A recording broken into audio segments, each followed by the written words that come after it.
toutes et à tous. Parallèlement au franchissement du pic pétrolier, l'humanité sera bientôt confrontée au franchissement d'un autre pic, le pic démographique. Parti d'une population estimée à 5 millions d'âmes avant la révolution néolithique, c'est-à-dire il y a environ 12 000 ans, l'espèce Homo sapiens totalisait 170 millions d'âmes en l'an 0, soit une multiplication de 35 en 10 000 ans. En 1900, la multitude des Homo sapiens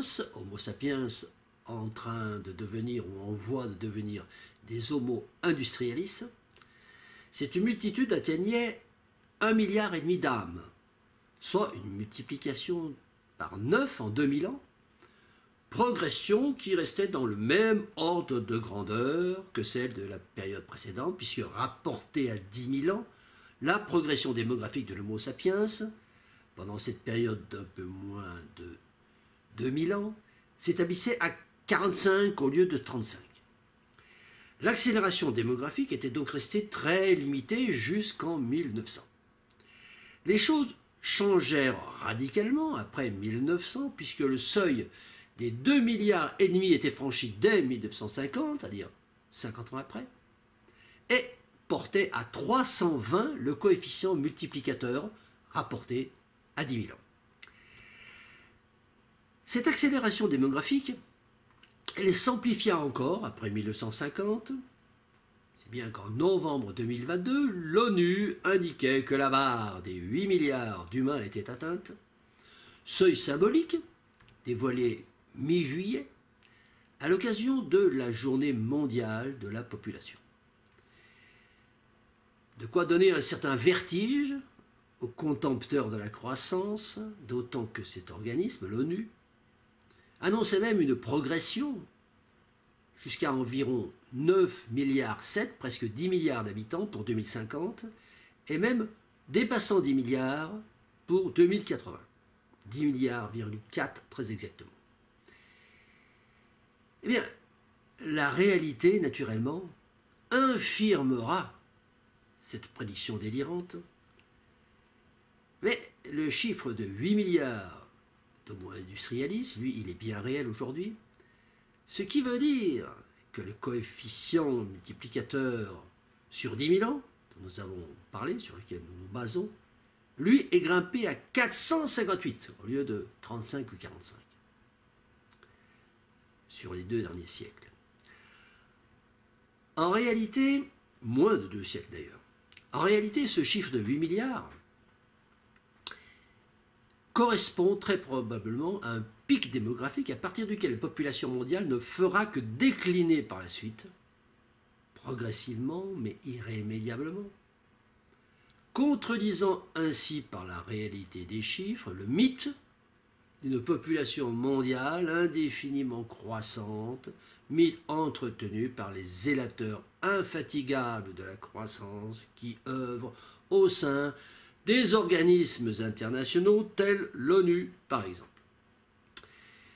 Ce pronostic, que je reprends, est d'ailleurs fondé sur d'autres sources non officielles, celles-ci, faisant déjà état de projections inverses, mais qui bien sûr ne sont relayées par aucun média dominant. Alors un exemple parmi tant d'autres. La même année où l'ONU publiait ses pronostics euphoriques de 10 milliards d'humains sur Terre pour 2050, c'est-à-dire en 2022, eh bien, M. Jean Laheurère, président de l'ASPO France,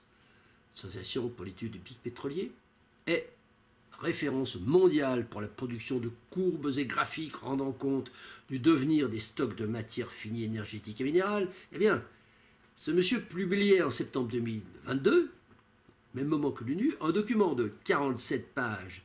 et de 95 graphiques, un document intitulé « Les 2/3 de la planète ont une population en voie d'extinction », dans lequel il démontrait que l'évolution des taux de fertilité conduisait irrémédiablement ces pays à la régression démographique. Ainsi, bien avant la prise en compte par le grand public de la réalité de la décroissance économique, que nous pronostiquons? Eh bien, les chercheurs avisés, aujourd'hui, ont déjà annoncé une décrue démographique basée sur les seuls critères des comportements sociaux, sans même tenir compte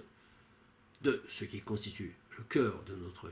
propos, sans tenir compte de l'accélération provoquée par les contraintes techniques qui vont naître de la décroissance médicale, de la décroissance pharmaceutique,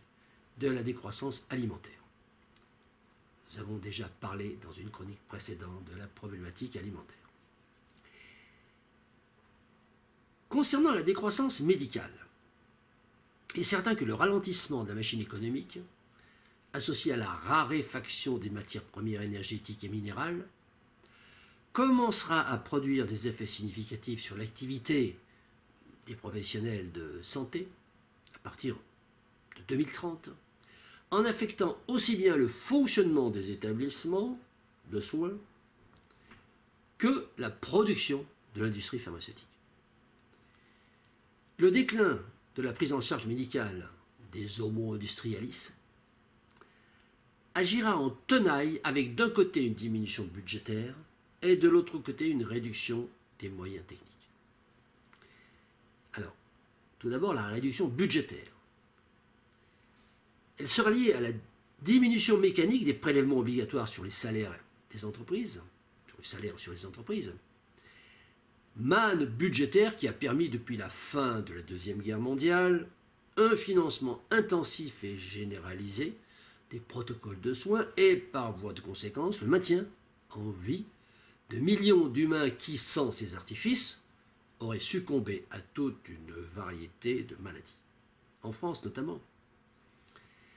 La décrue de l'activité économique contraindra les entreprises à réduire leur nombre de salariés. Les cotisations de l'assurance maladie s'en verront ainsi réduites d'autant alors que le nombre global des malades restera, lui, inchangé. La réduction des prestations sera donc budgétairement inévitable et la tendance amorcée à partir de 2030, date des débuts du rationnement énergétique dont nous avons parlé dans une chronique précédente, eh bien, cette tendance ira en s'amplifiant au cours des années qui suivront. C'est ainsi que des arbitrages drastiques s'imposeront concernant la répartition budgétaire de la sécurité sociale, dont la première étape de ces arbitrages drastiques sera mécaniquement la réduction progressive de la prise en charge dite du quatrième âge, c'est-à-dire au-delà de 75 ans, qui pourtant, aujourd'hui, constitue le fleuron le plus abouti de la civilisation industrielle en tant que financement luxueux destiné à une frange de la population dont la hauteur des besoins est inversement proportionnelle au niveau de ses contributions. Ce segment de population, qui représente en effet la double caractéristique remarquable d'être exonéré de cotisations maladie et de consommer plus d'un quart du montant des dépenses de santé financées par la sécurité sociale, c'est-à-dire en France environ 70 milliards d'euros, chiffre 2022, eh bien, la première mesure prise par le gouvernement français, qui sera bientôt suivie par tous les autres gouvernements de la planète, ça sera de cesser progressivement la gratuité de la prise en charge médicale pour tous les individus ne cotisant pas à l'assurance maladie, ouvrant ainsi la voie vers un retour à l'autofinancement de la santé et amorçant la fermeture d'une parenthèse sursocialisante n'ayant duré que l'espace d'un siècle à peine. Concernant maintenant la réduction des moyens techniques, elle sera, elle, plus directement reliée au déclin du tissu industriel général, impactant notamment la fabrication et la maintenance des machines à soigner, blocs et outils opératoires, appareils de radiothérapie, etc., et des machines à diagnostiquer, échographes, IRM, scanners, etc. Et c'est ainsi que le dépistage précoce et systématique de nombre d'affections cessera d'être effectué et que le traitement mécanisé ou semi-mécanisé, chirurgie robotique, de certaines maladies déclarées diminuera dans les mêmes proportions. Mais il y aura également la décroissance pharmaceutique. Alors, aujourd'hui, il est un fait avéré que le système de soins proposé par la profession médicale est tout entier dépendant des produits de l'industrie pharmaceutique, sans l'apport desquels la quasi-totalité de ces prescriptions de la profession médicale, deviendrait totalement inopérant. Hormis le fait que cette industrie est fortement consommatrice d'énergie, les dizaines de milliers de médicaments qu'elle fabrique chaque jour sont essentiellement produits à partir de matières premières fossiles issues des raffineries de pétrole. Ces médicaments contiennent généralement des molécules organiques complexes, obtenues en plusieurs étapes à partir de matières premières simples, produits chimiques de base, dérivés eux-mêmes du pétrole. De plus, ces opérations de synthèse nécessitent souvent l'utilisation de métaux, comme par exemple l'étain, par exemple pour le célèbre paracétamol, dont la raréfaction est déjà en cours. Et c'est pourquoi la production de l'industrie pharmaceutique amorcera un déclin irrémédiable à partir de 2030, réduisant ainsi d'autant la capacité du système de soins de la société industrielle. Concernant maintenant la chute de la fécondité, qui n'est pas directement liée à la fin des ressources naturelles finies, et sur lesquelles s'appuyaient notamment les travaux de Jean Lambert. Eh bien, la prise de conscience de l'inéluctabilité de la décroissance provoquera certainement un réflexe malthusien au sein des populations des pays développés qui, à tort ou à raison, seront alors saisis par un fort sentiment d'inquiétude quant à la qualité du mode de vie des enfants du futur dans un monde soumis au déclin économique. Convient d'inclure dans cette classification de pays développés l'intégralité du continent asiatique, dont la population représente déjà aujourd'hui plus de la moitié des humains, 4,6 milliards d'habitants. Alors, l'imaginaire des populations ayant été solidement consolidé, colonisé, plutôt par la religion de la croissance, eh bien, ces populations, elles auront toutes les peines du monde à envisager une vie heureuse dans une société décroissante. Le bonheur, pour elles, semblant aller de pair avec un haut niveau de technologie et une multitude de biens ouverts à la consommation. Cette inquiétude, probable, constitue l'une des raisons pour lesquelles la plupart des ménages commenceront à limiter leur procréation à un seul enfant, soit volontairement comme en Europe de l'Ouest ou en Amérique du Nord, soit sur les injonctions des gouvernements, comme en Asie notamment. Parallèlement, un nombre significatif de ménages cessera même tout net de procréer et ce nombre ira croissant dans le temps et sur tous les territoires considérés. Ce réflexe d'auto-limitation de la fécondité ne sera probablement pas immédiatement suivi dans les pays dits sous-développés, notamment sur le continent africain, parce que la prise de conscience ne sera pas encore totale, en 2030 notamment, et le poids des traditions sociales et familiales restera encore très vivace. Ce n'est qu'avec l'apparition des restrictions alimentaires dues au déclin de l'agriculture industrielle que la baisse du taux de fécondité s'installera en tant que réponse adaptative à une situation contrainte. La décrue démographique mondiale commencera donc à s'installer à partir de 2030,